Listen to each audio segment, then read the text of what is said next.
भाई साहब, क्या मियाँ साहब जब आ रहे हैं, पहले भी हमने ये सवाल किया था, अब वो मुज़ाहमती सियासत तो नहीं करेंगे, मुफाहमती सियासत करेंगे जो शहबाज शरीफ साहब का तुरा इम्तियाज़ है?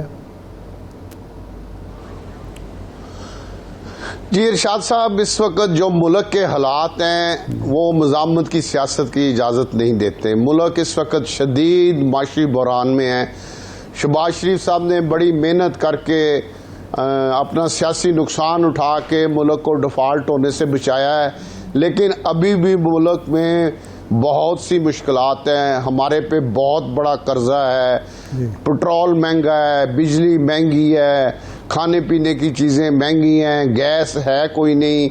इन हालात में जब मुल्क शदीद माशी बहरान में हो और गरीब आदमी ना अपने बच्चों को स्कूल भेज सके, ना उन्हें रोटी खिला सके, ना बिल दे सके, ना गैस का बिल दे सके, और ना रोज़गार हो, ना कारखाने चल रहे हो, ना लोगों को मजदूरी मिल रही हो, इन हालात में मैं समझता हूँ ये मियाँ शहबाज शरीफ साहब और नवाज शरीफ साहब का दुरुस्त फैसला है कि हमें आगे की तरफ देखना चाहिए। पीछे की तरफ जाने से फ़ायदा नहीं होगा, नुकसान होगा। इस वक्त कौम शदीद मुश्किलात में है, सिर्फ मुश्किलात नहीं, शदीद मुश्किलात में है। लॉ एंड ऑर्डर की सिचुएशन ख़राब है, धमाके फिर शुरू हो गए हैं। तो इन हालात में मैं समझता हूँ कि ये बेहतरीन फैसला है कि मुफाहमत की सियासत की जाए और लोगों के मुश्किलात को एड्रेस किया जाए किसी ना किसी तरीके से। ये जो आम आदमी जिस मुश्किलात में फंसा हुआ है, रोटी पूरी नहीं कर रहा अपने बच्चों के लिए, उस तरफ सारी तवज्जो देनी चाहिए। सिर्फ मुस्लिम लीग नून को नहीं, सारी जमातों को उस तरफ तवज्जो देनी चाहिए। ये जो इमरान खान ने मुल्क का बेड़ा गर्क किया है, जो उसने इक़्तिसादम की सियासत शुरू की है, मुज़ाहमत की सियासत का बीज बोया है, ये इस वक्त मुल्क इन चीज़ों को का हामिल नहीं हो सकता। मैं समझता हूँ कि सबको सर जोड़ के बैठ के मुल्क को मुश्किलात से, गरीब आदमी को मुश्किलात से निकालना होगा। और नवाज शरीफ साहब ने बड़ा अच्छा फैसला किया है कि उन्होंने 21 तारीख आने के लिए जो अपने तमाम बैनर्स पे या स्क्रीन्स पे जो उन्होंने लिखवाया है वो उनकी मर्जी से लिखा गया है। उसमें सिर्फ उन्होंने इस चीज़ को एड्रेस किया है कि पाकिस्तान के गरीब आवाम की क्या मुश्किलात हैं और उनको किस तरह हल करना।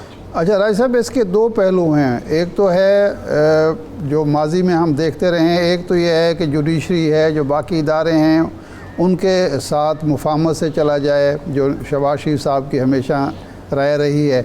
दूसरा ये है कि जो सियासी जमातें हैं, मद्दे मुकाबिल हैं, उनके साथ भी मुफाहमत से काम चलाया जाए और कोई महाज़ाराई मुल्क के अंदर नहीं होनी चाहिए। तो मियाँ नवाज शरीफ साहब आप दोनों सतह पे मुफाहमत रवैया अख्तियार करेंगे, सबके साथ मुफाहमती रवैया होगा? और एक बात, और दूसरी बात यह है कि जो लोग पहले उन्हें मुज़ाहमत उकसाते रहे, जो आज भी इर्द गिर्द उनके मौजूद हैं, वो कहीं दोबारा डिट्रैक्ट तो नहीं कर देंगे मियाँ साहब को?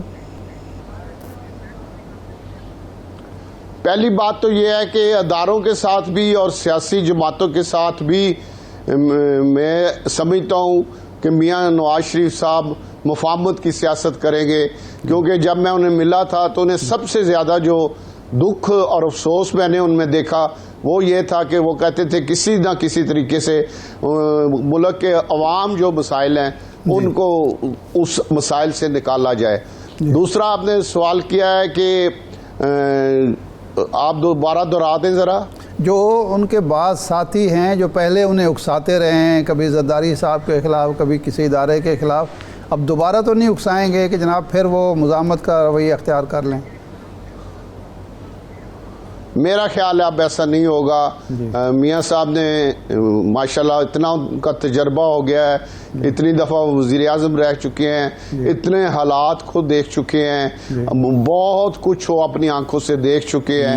इन हालात में मियाँ साहब मुफाहमत की सियासत को तरजीह देंगे, लोगों के मसाइल को हल करने को तरजीह देंगे। मैं इस पर ज़्यादा जोर देता हूँ कि लोगों के मसाइल, गरीब अवाम, पाकिस्तान के अवाम एक उम्मीद है उनको मियां नवाज शरीफ से, और जी। उस उम्मीद पर मियां नवाज शरीफ साहब को पूरा उतरना पड़ेगा। और अगर वो पूरा उस पर उतरेंगे तो इसमें ही मुल्क का भी फायदा है और मुस्लिम लीग नून का भी फायदा। सही है। ये आपने दुरुस्त फरमाया, क्योंकि मुज़ाहमत के वो नतायज भी भुगत चुके हैं। अच्छा, ये फरमाएं कि अब मियाँ साहब हैं, आप भी अब अवाम के पास जा रहे हैं, लोगों से रुजू कर रहे हैं, तो आपके ख्याल में लोग 16 माह की कारकर्दगी का सवाल आपसे करेंगे और मियाँ साहब से करेंगे, या मियाँ साहब का जो 13 से 18 वाला दौर है उसको याद करेंगे? देखें जी, मियां नवाज शरीफ साहब पे 16 माह का बोझ नहीं है। मियां नवाज शरीफ साहब के पास एक मजबूत 13 से 17 वाली वो हुकूमत का जवाज़ है जो उन्होंने अपनी जिसमें बेहतरीन कारकर्दगी से मुल्क में महंगाई को कम किया, मुल्क की अफरात ज़र की शरह को बेहतर किया, बहुत से रोज़गार दिए, बिजली के कारखाने लगाए, लोड शेडिंग को ख़त्म की, दहशत गर्दी को ख़त्म किया।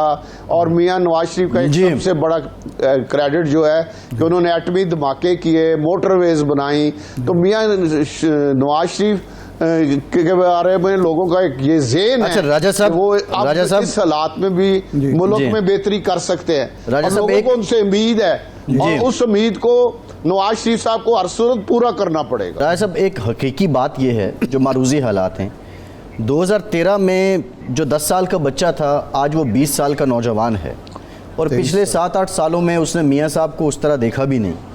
ये सारे कारनामे जो आप गिनवा रहे हैं, क्या अवाम और बिलखुसूस नौजवान इसको कबूल करने के लिए तैयार हैं?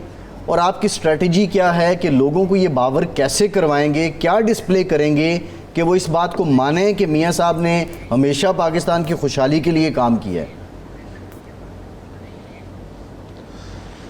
देखें, इसके लिए जब अभी ये मियां नवाज शरीफ साहब के मुहिम को 3 या 4 दिन हुए हैं, हम हलकों में फिर रहे हैं, फील्ड में फिर रहे हैं, लोगों के पास जा रहे हैं। मुस्लिम लीग के एक तो लोग, मुझे ये देख के खुशी हुई कि जो मुस्लिम लीग के लोग थे वो सब यकजा खड़े हैं, वो मियां नवाज शरीफ के साथ खड़े हैं, और वो खुद कह रहे हैं कि हमने मियां नवाज शरीफ का इस्तकबाल करने जाना है। दूसरा, आप जो मौजूदा नौजवान नस्ल है उनके बारे में पूछ रहे हैं, तो उनको ये जो अब कैंपेन चल रही है और जो मियां नवाज शरीफ साहब आएंगे, जिस तरह उनका इस्तकबाल होगा, जिस तरह मीडिया कवरेज करेगा, जिस तरह सोशल मीडिया कवरेज करेगा, तो उससे उन नौजवानों को भी ज़रूर आगाही होगी कि ये जो मोटरवेज पे हम रोज़ सफ़र करते हैं ये तो इस शख्स ने बनाई हुई हैं, या अगर आज हम सुकून की नींद सोते हैं तो वो एटम बम की वजह से है। अगर ये आदमी पहले महंगाई को कंट्रोल कर सकता है,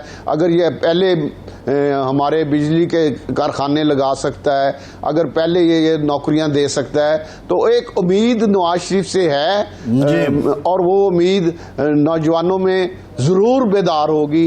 अभी ये आप देखेगा कि 21 तक एक बेहतरीन आला किस्म का टेम्पो बन जाएगा, और 21 को मियां नवाज शरीफ का जब एक तरीक़ी इस्तकबाल होगा, उसके बाद अच्छा, ये तरीक़ी इस्तकबाल में राजा साहब कितने बंदे फैसलाबाद से कितने बंदे लेकर आएंगे?